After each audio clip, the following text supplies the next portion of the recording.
नमस्कार, आप देख रहे हैं न्यूज 18 का डिजिटल प्लेटफॉर्म। मैं हूं आपके साथ पूजा सचदेवा।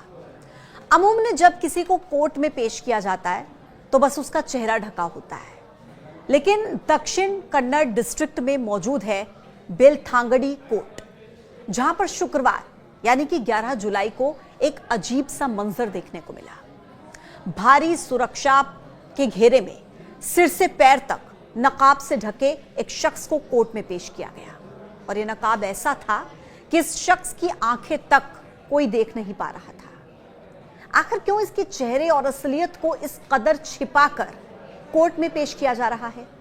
आखिर कौन है ये नकाबपोश? इसने किया क्या है? इसकी कहानी क्या है? अगर आप इस शख्स के दावों को सुनेंगे तो यकीन मानिए आपका दिल दहल जाएगा। आप ये सोचने पर मजबूर हो जाएंगे कि क्या ऐसा भी कुछ हो सकता है। इस नकाब के पीछे मौजूद इस शख्स के बारे में बस आपको इतना बता देते हैं कि इसके दावे के हिसाब से ये 19 सालों से कर्नाटक और देश और दुनिया भर में मशहूर धर्मस्थला मंदिर में एक सफाई कर्मचारी के तौर पर काम करता था 19 सालों तक। और इन्हीं 19 सालों में इसने वहां पर कुछ ऐसी चीजें देखी जिसका सच सामने आने से पहले ही अभी से पूरे कर्नाटक में उथल पुथल शुरू हो चुकी है। इस शख्स का दावा यह है कि इसने 19 सालों के अंदर धर्मस्थला के गांव में सैकड़ों लाशों को अपने हाथों से जलाया है, अपने हाथों से दफनाया है, और जिसमें ज्यादातर लाशें महिलाओं की थी और लड़कियों की थी, और वो भी ऐसी महिलाएं और ऐसी लड़कियां जिनका रेप करने के बाद उनका कत्ल कर दिया गया। और इस व्यक्ति ने खुद धर्मस्थल मंदिर प्रशासन के कहने पर उन लाशों को ठिकाने लगा दिया। यह दावा इस व्यक्ति की तरफ से किया जा रहा है। ये जो युवक आप देख रहे हैं, इसने अपने कबूलनामे में कहा है कि मैंने कई लाशें दफनाई हैं और यह भी कहा है कि मेरी जान को खतरा है। अब उसके इस कबूलनामे से पुलिस के भी होश उड़ गए हैं। इस युवक ने बताया कि कुछ लोगों ने उसे ऐसा करने के लिए मजबूर किया था।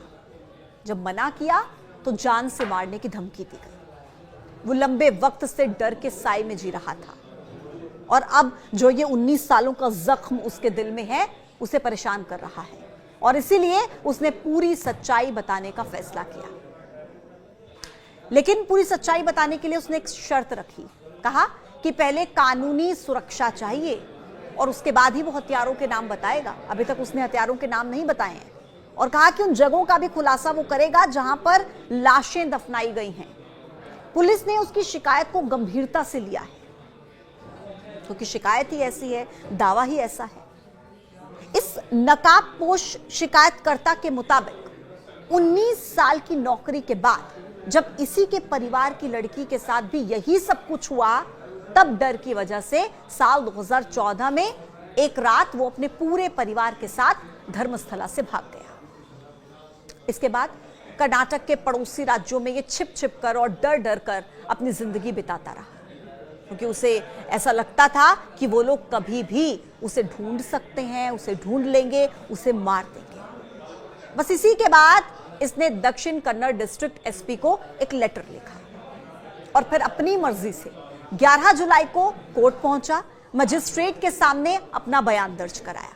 इतना ही नहीं, इसने अपने शिकायत पत्र के आखिर में यह भी लिखा है कि वो इस मास मर्डर में शामिल तमाम लोगों के नाम सबूत के साथ दे सकता है, प्रूफ के साथ दे सकता है।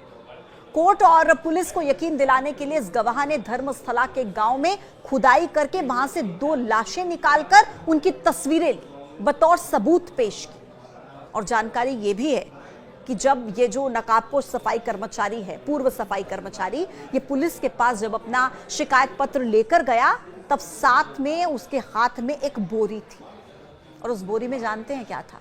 इंसानी खोपड़ी। इस सफाई कर्मी का दावा यह है कि जिन इंसानों को वहां पर दफनाया गया, ये उन्हीं में से एक की थी, और पुलिस को यकीन दिलाने के लिए वो ये सबूत अपने साथ लेकर आया है।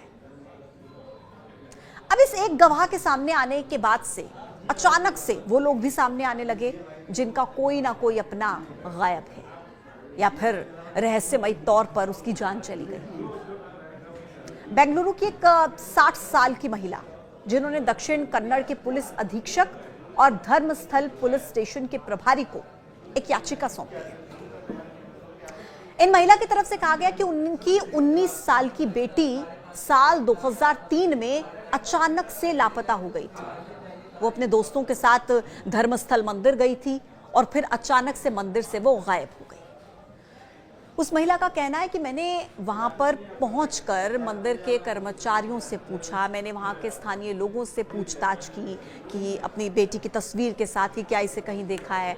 तब जाकर कुछ स्थानीय लोगों ने बताया कि उन्होंने मंदिर के ही कुछ कर्मचारियों को 3 दिन पहले एक युवती को यहां से ले जाते हुए देखा था।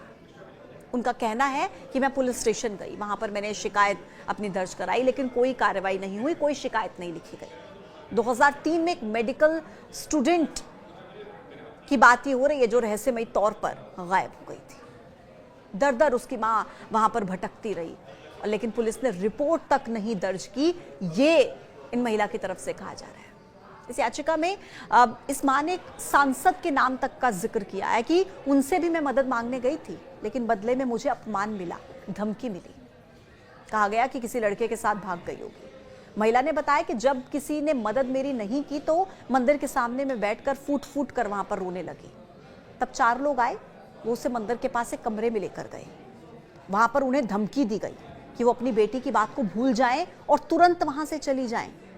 लेकिन वो मां थी, वो जिद पर अड़ी रही कि अपनी बच्ची से मिलकर जाऊंगी, अपनी बच्ची को वापस लेकर जाऊंगी। और तब उन लोगों ने कुर्सी पर बांधकर उस महिला के सिर पर प्रहार कर दिया, जिससे वो बेहोश हो गई। और जब उसे होश आया तो वो बेंगलुरु के एक अस्पताल में थी। उनके सिर पर 8 टांके लगे थे, स्टिचेस। 3 महीने तक वो कोमा में रही थी। उनकी पूरी जिंदगी इसके बाद बदल गई। और हाल ही में जब अब ये मामला फिर से सामने आया तो ये सुनकर महिला के मन में उम्मीद जगी। उन्हें लगा कि शायद उनकी बेटी भी उन्हीं में से एक हो सकती है। अपनी याचिका में इस मां ने लिखा है कि हो सकता है मेरी बेटी को भी उसी व्यक्ति ने दफनाया हो जिसने अब शिकायत की है। मुझे अपनी बेटी की अस्थियां चाहिए ताकि मैं अपनी बच्ची का अंतिम संस्कार कर सकूं। हालांकि इस बार महिला को आश्वासन दिया गया कि जांच की जाएगी। एफआईआर भी दर्ज कर ली गई है इस पूरे मामले में। कर्नाटक समेत देश के अलग अलग हिस्सों में अब इस पूरे मामले को लेकर आवाज उठनी शुरू हो गई है।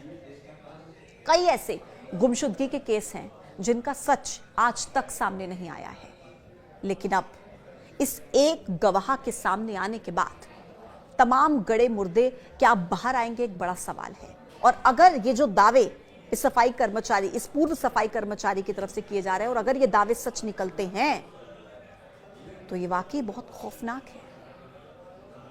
आप इसको लेकर क्या सोचते हैं कमेंट बॉक्स में हमें जरूर बताइएगा। आज के इस वीडियो में इतना ही, फिर होगी मुलाकात एक नए टॉपिक के साथ। आप देखते रहिए न्यूज़ 18। नमस्कार।